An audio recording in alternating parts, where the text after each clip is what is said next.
헌재가 마은혁 재판관 후보자 임명 보류에 대한 권한쟁의 심판 사건의 변론을 재개하기로 했습니다. 헌재는 국회의 권한쟁의 심판이 국회 의결을 거쳤어야 하는지 등에 대한 추가 검토를 진행할 전망입니다.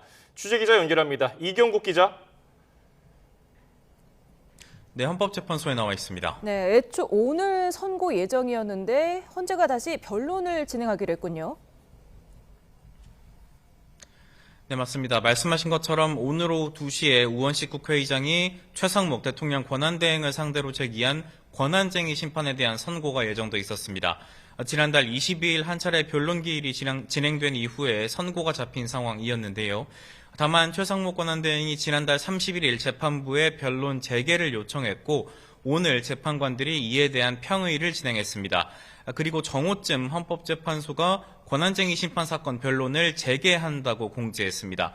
선고를 불과 2시간 정도 앞두고 변론 재개 결정을 내린 건데요. 일단 다음 2차 변론 기일은 오는 10일 오후 2시에 진행될 예정입니다. 이 국회 권한쟁의 심판 사건과는 별도로 비슷한 취지의 헌법소원 사건도 있었는데 이 사건 역시 선고 기일이 연기가 됐습니다. 예, 헌재가 선고를 미룬 배경도 취재가 됐지요? 네, 그렇습니다. 헌재가 이 변론 재개를 결정한 배경에는 권한쟁의 심판 청구에 국회 의결이 선행돼야 하는지에 대한 논란이 자리 잡고 있었습니다. 앞서 최상목 권한대행 측은 우원식 국회의장의 권한쟁의 심판 청구가 국회 의결을 거쳤어야 했다는 의견서를 헌재에 제출했습니다. 이와 관련해서 헌재는 관련 규정도 없고 선례도 없다는 국회 측의 답변서를 받아서 정식으로 검토하기로 결정했습니다. 또 재판부는 앞서 최 대행 측이 여야 전현직 원내대표 3명을 증인으로 신청하자 기각한 바가 있는데요. 이와 관련해서 진술서를 받아서 오는 10일 2차 변론 기일 때 함께 검토한다는 계획입니다. 이후에 재판부는 다시 선고 기일을 잡을 것으로 전망됩니다. 네, 마은혁 후보자 임명 문제가 중요한 이유 결국 대통령 탄핵 심판에도 영향을 줄 수 있기 때문이죠.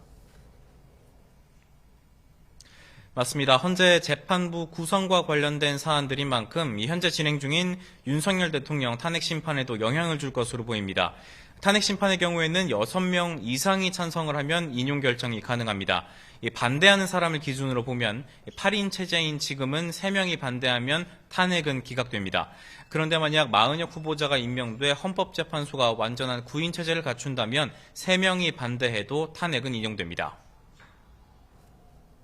예, 오늘 헌재 선고가 미뤄지자 윤 대통령 측도 즉각 입장을 냈죠?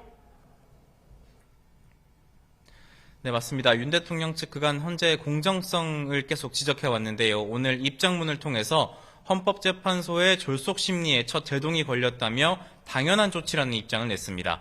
이어서 헌재가 선고 당일 선고를 미루는 다급한 모습에서 최고 헌법 해석기관으로서의 권위 그리고 신중함은 찾아볼 수 없었다고 비판하기도 했습니다. 이어서 헌재의 공정성이 의심받고 있는 상황이라면서 믿을 수 있는 심리를 바라는 국민의 기대에 적극적으로 대답할 때라고 주장하기도 했습니다. 지금까지 헌법재판소에서 전해드렸습니다.